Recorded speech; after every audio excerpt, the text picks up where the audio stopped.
Hey guys, techyShenanigans here, back with another video. Hope you are all having a great holiday season. I am back with my full review of the iPhone X. I've had this phone for over a month now, but I feel that doing a review after a couple of weeks wasn't good enough given how much hype there was and still is around this phone. There is a lot this phone does well and where this phone falls ever so short, and I want to give you guys my honest opinion on whether it is worth spending over $1,000 to pick this phone up. So let's get right into it. So I'm going to start out with design, which is perhaps the biggest thing that most people are going to notice about this phone. It's quite the departure from the previous design that goes all the way back to the iPhone 6, which came out in 2014. It is glass on the front and back, which regardless of what Apple says will still crack if you drop it flat on a hard surface or concrete. There is a stainless steel border on the phone that makes it a little more premium and probably helps with the durability, but I still think a case is pretty much mandatory. The screen is perhaps the biggest change of all, as the home button has been removed for a screen that stretches all the way to the edges, which makes the phone more immersive than ever before. The resolution is 2436 by 1125 at 458 pixels per inch, so text and images pop on the OLED screen, which is also a first for an iPhone, and the colors on the display are top-notch. iPhones finally have good high-resolution screens, as Samsung has been crushing it with their displays the last few years, and since Samsung is making the iPhone X displays, that's a win-win for everyone. Performance is what you would expect with any new iPhone. It is fast, powerful, and can handle pretty much everything you could possibly throw at it. At its heart is the A11 Bionic, which is one of the most powerful mobile chips in a smartphone, easily beating out most of the competition. For some context, here are some Geekbit scores on the iPhone X compared to a high-end stock 5K iMac. So as you can see, the 10 is more than powerful for even the simplest task and comes really close to some Mac scores. With the removal of the home button comes a new way to unlock your phone. Face ID is the replacement to Touch ID in the sense that it uses your face to unlock as opposed to a fingerprint.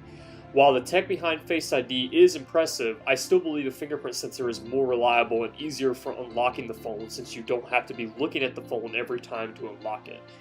Other features that were touted with Face ID was Emojis, which, to be completely honest with you, I think is pretty pointless and have never used it except for when someone asked me about it and I'd show it to them. With the move to an all-glass design, the iPhone X finally supports wireless charging, which is a great lifestyle feature. You don't have to plug in your phone with the cable and can just drop it on a charging pad, which is convenient. I don't really take advantage of that since I don't really have any need for it, but it's a nice feature to have nonetheless. The camera on the 10 is pretty impressive. It carries over the dual camera setup from the 7 and 8 Plus, but both of the lenses have OIS, optical image stabilization, that improves low light performance and provides very steady videos. If you guys are interested in a comparison between the cameras on the iPhone 7 Plus and the iPhone X, let me know in the comment section down below. I will shut up for a moment and let you take a look at some of the photos taken from the iPhone X's camera.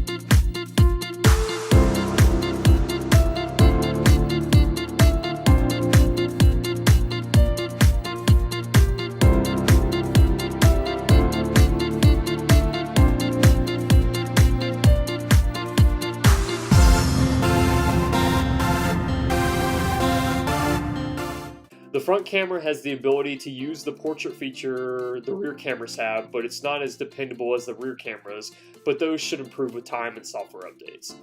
The biggest elephant in the room with the iPhone X is definitely the price. It starts at $999, which is essentially $1,000 for the 64 gig model and goes all the way up to $1,149 for the 256 gig version, which is very expensive.